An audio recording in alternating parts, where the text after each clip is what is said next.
Hello aspirants, looking at current affairs for 7th Feb. The news items that we have picked up from the Hindu newspaper are these 14. We'll look at them in detail.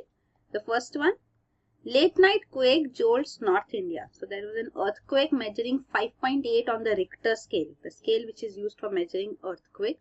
So this was, the epicenter of the earthquake was Baron Basti in Rudraprayag in Uttarakhand. Now what is an epicenter? We'll look at that too. So though casualties had been reported in the aftermath, immediate aftermath, but the tremors were felt. Tremors were felt in North India, in Punjab, Haryana, UP, even Chandigarh felt the tremors. The capital of both Punjab and Haryana. Now looking at the earthquake, what is the epicenter? You can see this point on the surface of the earth is called the epicenter. So how do earthquake occur? Earthquake occurs along the fault lines. So the earth as such, the surface of the earth, the lithosphere is comprising of plates. So these are called tectonic plates. These plates on the surface of the earth are floating over asthenosphere, which is in the plastic state, molten state. So these plates move. So this relative motion, we do not feel it normally, but then when these plates come close to each other and they collide along the fault line. So these fault lines are the lines where they are separated. So these plate separation points where they slide through, that results in these waves coming across, and these waves are the earthquake waves, which we call as seismic waves. So this, the point at which these waves erupt is called the focus, and that is beneath under the surface of the earth, and exactly the point ahead of above it is called the epicenter. So this you can see they occur along plate margins. So the various types of waves are also there: P waves, S waves, surface waves. Then the causes of earthquakes, there are two main causes. One is tectonic earthquakes. So this is along the fault lines as we saw, that is stress, strain or faulting. Reservoir induced earthquakes also occur. So that can also be possible. So when large dams are constructed and the water is put behind those dams, accumulates behind those dams, because of that increased pressure and sagging effect also, earthquake occurs. Man-made earthquakes like during atomic explosions, blasting activity in minings, in such cases also earthquakes do occur, and even during volcanic explosions. So this is regarding the plate tectonics and earthquakes. So these are the various plates which have been shown here. So India here, it lies, this Indian plane you can see is next to the Eurasian plate up here. So Europe and Asia are actually connected along Turkey and Russia specifically. So this is the Eurasian plate and the Indian plate here. So this is the Australian plate down here. So these are the plate margins where earthquakes do occur. So this is shown here. So where the divergent plate motion takes place is shown, the points where convergent plate motions takes place. Means these lines, along this line, plates are moving away from each other. At these points, plates are coming close to each other. So these divergent convergent motions are also shown. And in India, the seismic zones are shown here.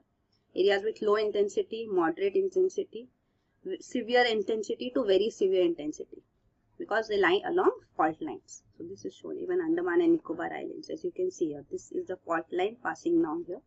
So this also lies along the fault line.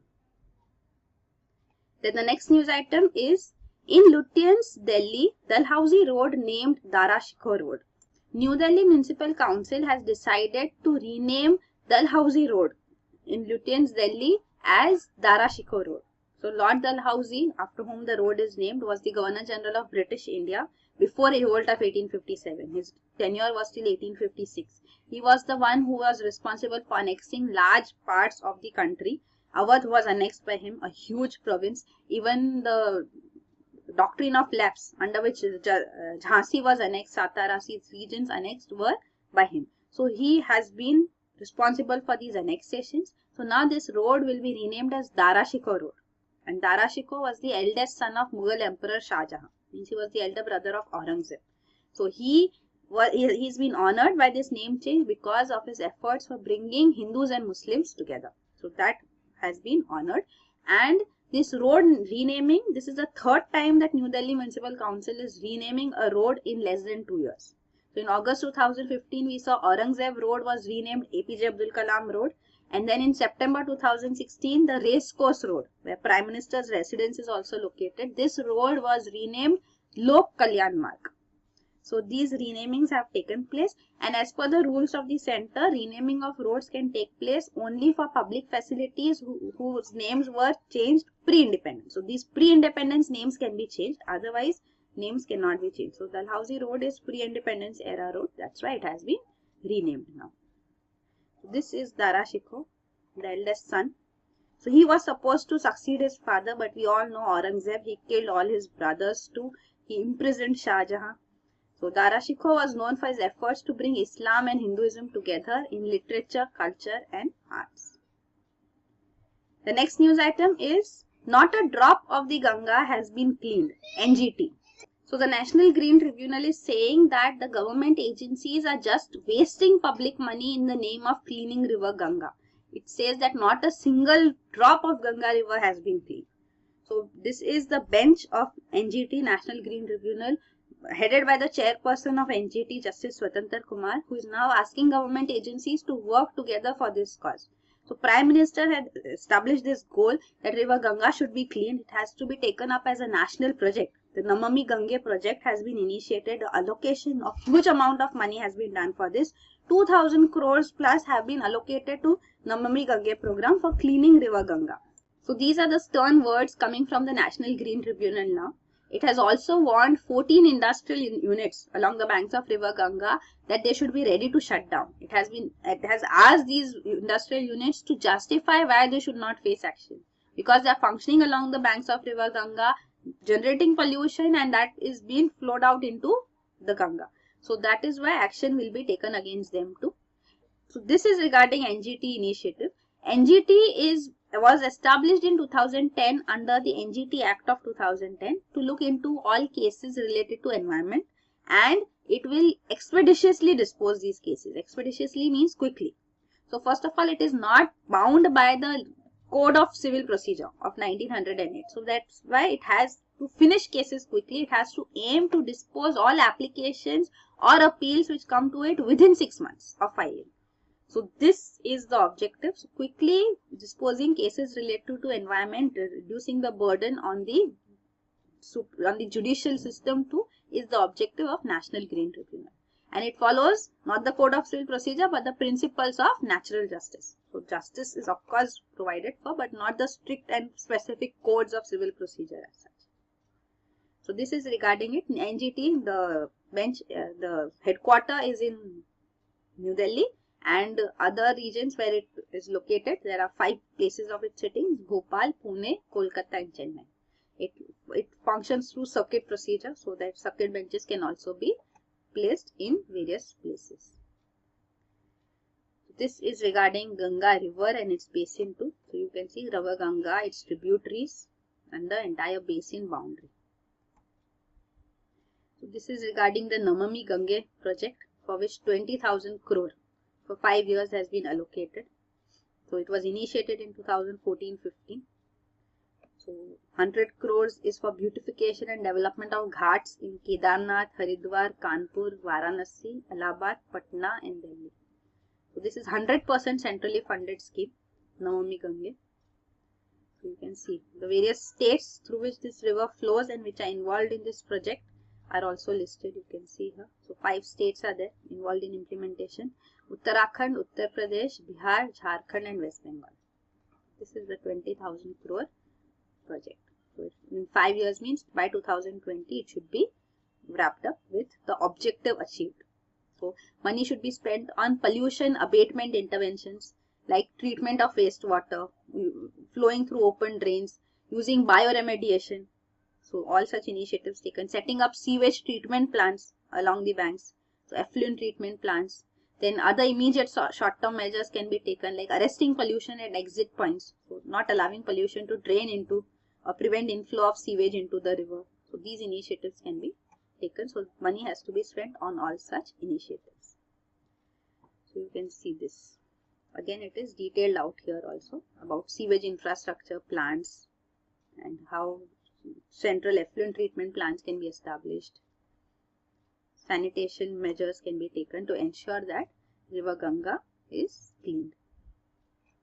Then the next news item is 8 people die in Delhi every day due to pollution, Supreme Court. So this is a study by Environment Pollution Control Authority which was done in 2008. And this study report has been filed by Central Pollution Control Board to the Supreme Court, and in which it is stated that around 3,000 premature deaths take place every year in Delhi due to air pollution. So that means 8 people die per day due to air pollution. So this is what it is. Also, every third child in Delhi, it says, has reduced lung functioning and high propensity for increased pulmonary hemorrhage. So air pollution is a major concern in New Delhi, which has been highlighted in this report too.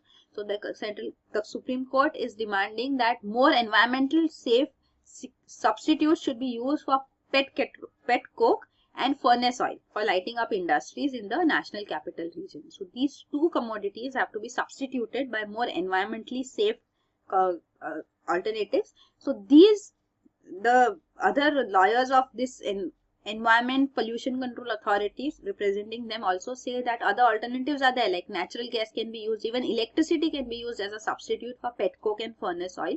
So these should be eliminated from usage because they have high content of sulfur. So pollution because of this results in deaths.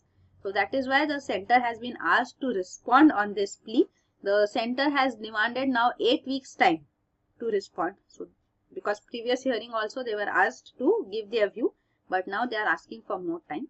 So the court is asking the center to implement this ban that furnace oil and pet coke should be banned for use by industries in 4 weeks. Then this is also there. The court has also said that this 2.5 crore provision which is there in the Environment Compensation Charge Fund. So Environment Compensation Charge Fund is collected from polluting vehicles. So fund comes from polluting vehicles. So this funding withdrawal is required by Central Pollution Control Board. So they are withdrawing 2.5 crore which has been approved by the Supreme Court, and it has directed that this money should be used for purchase of real-time air quality monitoring stations in Delhi and NCR region. Also, pollution under check PUC centers have to be inspected by this Environment Pollution Control Authority in Delhi NCR. So these directions have been given presently by the Supreme Court. The next news item is Saab pitches to supply naval fighter. So Saab, which is the defense industry of Sweden. So this defense company Saab has developed its Gripen fighter. So this fighter airplane had been contesting the MMRCA project also, medium multi-role combat aircraft project of the Indian government. But this project had been won by Dassault. Dassault Rafale aircraft won this. 36 aircrafts were purchased in a government-to-government agreement instead of the originally decided 126 aircrafts which had to be purchased under a Make in India program. So there, since disagreements emerged, presently temporarily 36 have been acquired by government-to-government agreement. So it was one of the contenders in this MMRCA project also, and now in this Navy's demand. So Navy has also initiated request for information. We have been seeing this in news. Tejas light combat aircraft is not suitable for the Navy. It is not able to be taken off from the carrier. So they need carrier-based multi-role fighter aircraft. They need 57 carrier-based multi-role fighter aircrafts. So this request for information has been initiated, and now Swedish firm Saab is again pushing for its Gripen, that is Gripen M. So this is the maritime version of this aircraft which it can provide to the Indian Navy. So it has again expressed interest in this procurement. So this is there. The others which are there competing with Saab are Lockheed Martin F-16. So that is also there. You can see the earlier ones to MMRCA contenders also were there. Lockheed Martin, Saab, Dassault Rafale 1, Eurofighter Typhoon, and even Boeing Super Hornet. So these were the major ones. This Miko and MiG-35 are Russian. The countries of the origin are also shown. This is Swedish, US, UK, Russian, and Dassault Rafale was from France. The next news item is Supreme Court clears plan to verify mobile phone users through Aadhaar. So government had recently announced a plan that it wants to identify the details of mobile subscribers through eKYC. KYC is Know Your Customer. So this eKYC will be done by linking Aadhaar to the mobile subscriber. So this linking of Aadhaar has been approved by the Supreme Court. So there are many cases of fake SIM cards being taken, and this is a major national security threat. So to ensure that fake users do not crop up and national security is enhanced, this initiative has been approved. So there are around 100 crore mobile phone subscribers in the country, but 90% of them are prepaid card users. So in these cases, KYC norms are further less. So there is a need to bring in Aadhaar linkage to this SIM cards.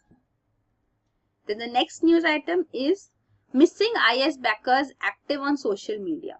So investigation by the National Investigation Agency has furnished details that the 14 people from Kerala who have been missing and suspected to have joined Islamic State in Afghanistan, these people include infants and children too. So that at least 2 men here have been, who are resident of Kerala, Kasaragod district. They left India in 2014 and they are active on social media as such, and they are making other people join Islamic State. So they are propagating the ideology of Islamic State anti-national activities. So this has been highlighted by NIA presently. So they say they have crossed over to Afghanistan illegally because they first traveled to Iran, and from Iran they must have crossed over to Afghanistan because that is where they got off the radar. So they have been indulging in anti-national activities, especially through the social media. But not limited to internet-based social media, that they have been contacting people to join Islamic State. Then the next news item is China's new ballistic missile has India in range. So this is Dongfeng 16, which is medium range ballistic missile. So this missile has a range of 1000 km. So it can target number of countries in the neighborhood of China, including India. This was first displayed in 2015, and it has another exercise has been conducted with this missile by Rocket Force. So Rocket Force is a special contingent of China for handling missiles. So this has been officially displayed right now, which is a norm different from generally how China moves, because it generally does not highlight its missile testing, etc. So this is being seen because US-China TIF is also presently clearly visible. And this missile, Dongfeng 16, range of 1000 kilometers, can strike even Okinawa, which is in Japan. So this is the US military installations which are located here in Okinawa in Japan. Even Taiwan, Philippines fall within its range. So that is assertion again by China, which is seen that it has the capabilities. The next news item is implement WTO's Nairobi ministerial decisions, India.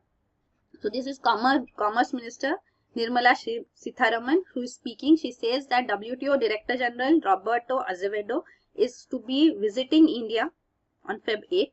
So that is tomorrow. So there is a need to ensure that outstanding issues, including food security, have to be completed before fresh issues, new issues are added to the WTO ministerial conferences. So last WTO ministerial conference took place in Nairobi in Africa. So that was the first WTO ministerial conference in Africa in 2015. So ministerial conferences are the highest level of decision making authorities in WTO, and they take place every 2 years. So after 2015, now in 2017, by the end of 2017, another ministerial conference will take place in Argentina, and we have been discussing this in news that international developed countries are pushing for including e-commerce and investigation. So developing countries, including India, are completely against including these new issues like e-commerce and investment in the formal agenda of WTO level negotiations. So these are being pushed by developed countries, but developing countries, including India, are highlighting that first the Doha round of negotiations should be completed. Even the last WTO ministerial conference, Nairobi package, which was finalized, that has to be completed. Only then we can go ahead to Argentina ministerial conference and new issues can be added. So first the old issues have to be dealt with. That is the point of view. So this is regarding WTO, which was originally formed in 1995 as a successor to GATT, General Agreement on Tariff and Trade. So that was just an agreement on trade. WTO includes within itself trade in goods, services, even intellectual property rights, investments, all aspects are covered under it, and it's an organization, not just an agreement. So this is there. The 10th WTO Ministerial Conference in Nairobi in 2015. So the Nairobi package which was adopted here. So it has 6 ministerial decisions on agriculture, cotton and issues related to least developed countries. So we'll see what was this Nairobi package. So one on agriculture was special safeguard mechanism for developing countries. So this SSM means that developing countries would be allowed to raise tariffs beyond negotiated levels, the levels which have been finalized, in response to surge in agricultural imports or price drops. So with respect to agricultural commodities and imports, tariffs can be raised by them. So this is special safeguard mechanism provided to developing countries. This has to be put into effect, not done yet. Public stockholding of for food security purposes. So this was a concern for India too, on which we have discussed earlier too. Trade facilitation agreement was signed by India, ratified by India only after this provision was taken care of by a peace clause. Public stockholding. Then export competition. So export competition means all export subsidies are to be immediately eliminated by developed countries. So all these aspects have to be fulfilled first. So developing country members have until 2018 to do so. And for cotton products, it is by 2017 only, Jan 2017. So there are some exceptions too. For least developed countries, they have to complete this by 2030. But for developed countries, it should be immediately eliminated. But that has not been done for export subsidies. Then for cotton also, the cotton developed and developing countries, it has been decided they should provide duty-free and quota-free market access for cotton and cotton products produced and exported by LDCs, least developed countries. So this is the cotton 4, the 4 cotton producing countries of Africa, Benin, Burkina Faso, Mali and Chad. So they had proposed that WTO address these trade distorting practices of WTO members in cotton sector, so that least developed countries are facilitated. Then other LDC issues are preferential rules of origin for least developed countries. So rules of origin mean where the origin is of a particular good or a service. So exporting country is there. So if exporting country is directly providing its commodity to importing country, maybe a good, or presently it is about services actually. Rules of origin with respect to services should be favorable for least developed countries. So this, when this transaction takes place, there is a tariff imposed by the importing country, but there is maybe another country with which this country may have a free trade agreement. So here there may be no tariff imposed. So then this exporting country will send it to this transit country through which it will go to the importing country. So then the tariffs will be bypassed. So this is called rules of origin clauses which are used. So this rules of origin means where is the origin. If this is only the transit country, not the origin country, then tariff would then be applicable too. So this rules of origin is used as a concept, ROO, in WTO tariffs arrangement. So this rules of origin should be preferential for least developed countries. Means if this transit country is a least developed country, so presently in this Nairobi package it is regarding services. So if it is a service where this is a transit country, then rules of origin provisions should not be applied. It should be preferable, and preference should be given for these LDCs. So these were the provisions under the Nairobi package which have to be finalized first, and then further measures can be taken. So new issues can be implemented only then. So this is regarding the Nairobi conference, first WTO conference in Africa. So those are again put down. Special safeguard mechanism, all that we saw is part of the Nairobi package.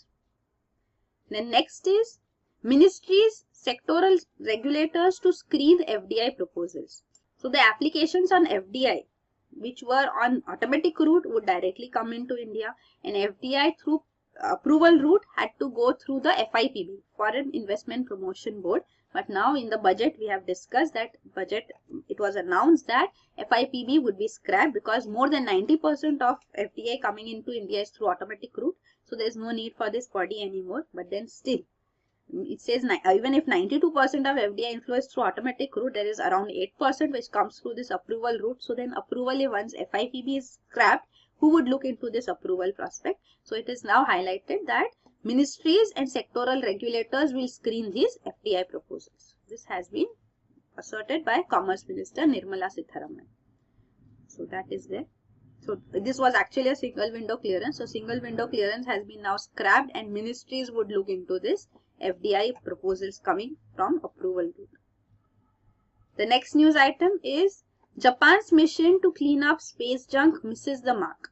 So this was an experimental Japanese mission to clear space junk. So what is this space junk? That is rubbish which is orbiting the Earth.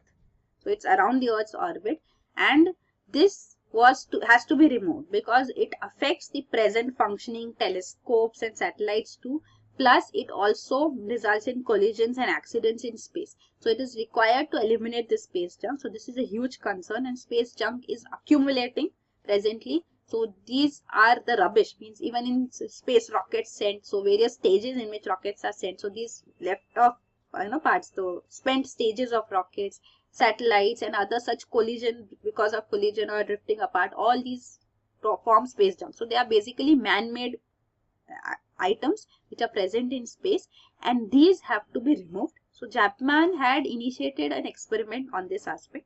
So JAXA, Japanese Aerospace Exploration Agency, JAXA was testing an electrodynamic tether. So tether is like a string, you can say. So this tether was created with the help of a fishing net company. So this was supposed to slow down the orbiting rubbish.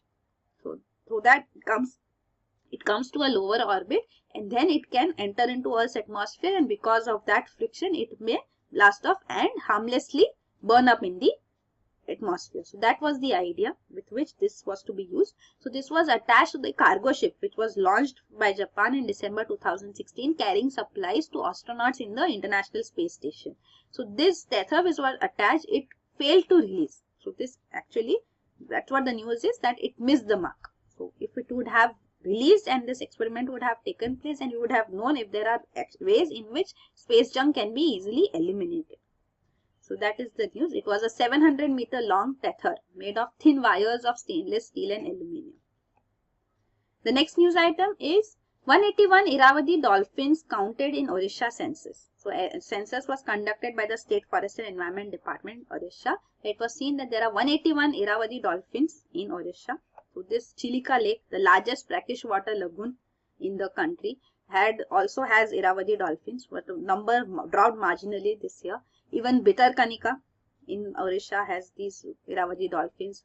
Bhadrak Wildlife Sanctuary, these are also where 5 Irrawaddy dolphins have been sighted. So this is the census regarding this. So you should know about the sanctuaries here. You can see Bhitarkanika, Bhadrak is here, Chilika Lake in Odisha is here. So this is again, national park sanctuaries are always important for UPSC. So you should know where they lie, which state do they belong to. MCQs come on this. The next news item is the last one. State yet to submit view on Kasturirangan report.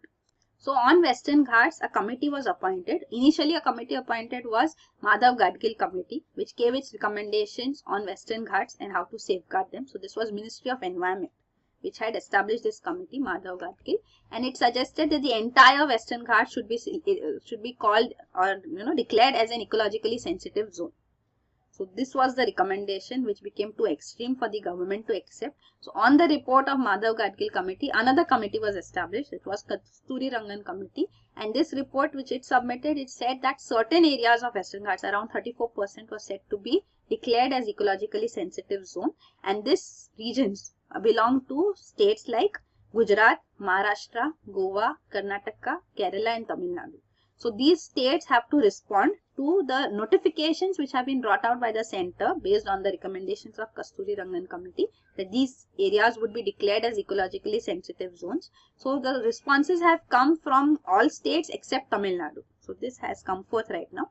A time limit was provided of 545 days. That is around less than 2 years. So these many days have been provided to give their responses on the draft notification of the government on these ecologically sensitive areas of Western Ghats, and then based on the responses, final notification would be provided. So this is regarding that news. So this was a question in the Rajya Sabha on which this response has come, that Tamil Nadu has not yet given its response. So this was the Gadgil committee. It said entire Western Ghats is ecologically sensitive area.